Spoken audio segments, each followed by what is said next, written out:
Yeah, which brings us to our third clue, Sam Woodward's strange behavior. So we're going to go back in time a little bit to January 4th, which is 2 days after Blaze vanished. This is when police asked Sam Woodward to come in for voluntary questioning. And during this, Sam, he continued to express sympathy for Blaze's family, calling his parents really nice people. And during that interview, Sam still was sticking to that original story. Blaze had just wandered off in the park and never came back. But he also added some new details. He now says that after he left the park, he drove to his girlfriend's house nearby. It was about 20 minutes away in Tustin. And when investigators asked about speaking with her, Sam claimed that he couldn't remember his girlfriend's last name or where she lived. Red flag. That's huge. Yeah. I mean, you'd seemingly want to connect investigators to your alibi. Or you would remember your girlfriend's last name. I mean, if you had a girlfriend. Exactly. And during this interview, investigators also noticed that Sam, he was not touching any door handles at the headquarters with his bare hands. Instead, he would use his sleeve. And they kind of speculated maybe he's trying to avoid leaving fingerprints behind. Yeah, that's what I would think.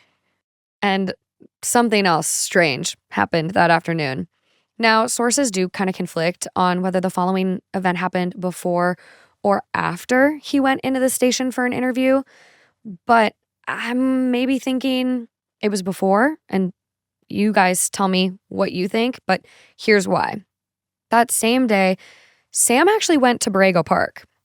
He ran into an investigator there named Sergeant Dylan Jansen, and I'm not sure if Sam was there also claiming to want to help find Blaze or if he had another agenda.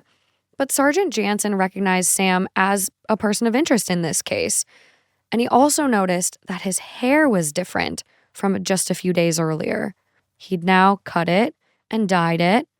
He also appeared to be hiding his hands in his pockets a lot. And when Sergeant Jansen spoke with Sam, he did eventually get him to show him his hands. And when he saw them, he was very surprised. They were covered in bloody Band-Aids, and his fingernails were, quote, completely caked with dirt.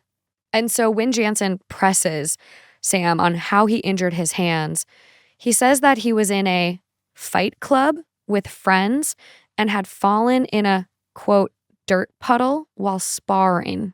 Yeah, you've got a face over there. I just don't think fight clubs are real. I mean, maybe you don't talk about Fight Club. Maybe I'm wrong, but just the idea that, oh yeah, me and my friends just go to the park and we fight each other.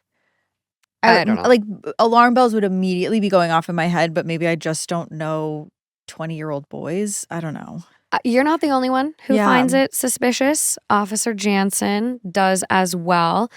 And again, this day just keeps getting weirder because Sam let the officers at the park actually look inside his car, a Nissan Rogue. They saw hiking and camping equipment, plus a plastic bin and a black belt, but they didn't spot anything that seemed like obvious evidence. What did raise their suspicions was what Sam did when he got home later. Because again, he's being followed. Still unaware that he's under round-the-clock surveillance, Sam cleaned his car thoroughly with a spray bottle and rig, paying special attention to the doors and rear bumper. At this point, everyone's on the same page. They're all agreeing that Sam is acting pretty odd, but they're not ready to arrest him just yet. There's still a chance that he might reveal more evidence that could actually lead to Blaze. Right, because they still don't know where Blaze is. So at this point, they need to get more information out of him. Yeah, they need him to hopefully lead them in the right direction. And as they're waiting for this to happen, investigators get their fourth clue: Blaze's cell phone location data. As we know, Blaze's phone wasn't in his room, so authorities assumed it must have been taken with him wherever he went. But by the time his parents noticed that he was gone, his location services were turned off. So Blaze's iPhone wasn't showing up on that Find My app, which they would have easily seen because they were in the iCloud. Yeah, right. And so it actually takes a few days for police to subpoena those records from the provider. But now they had confirmation that Blaze's last known location was a specific spot towards the rear of Borrego Park. And get this, when they run it next to Sam's cell phone data, it showed that the two of them had gone to that specific spot together, meaning Sam's story about staying by the bathrooms and Blaze ditching him was looking like a lie. It was at that location that Blaze's signal abruptly disappeared while Sam's continued on and eventually moved away.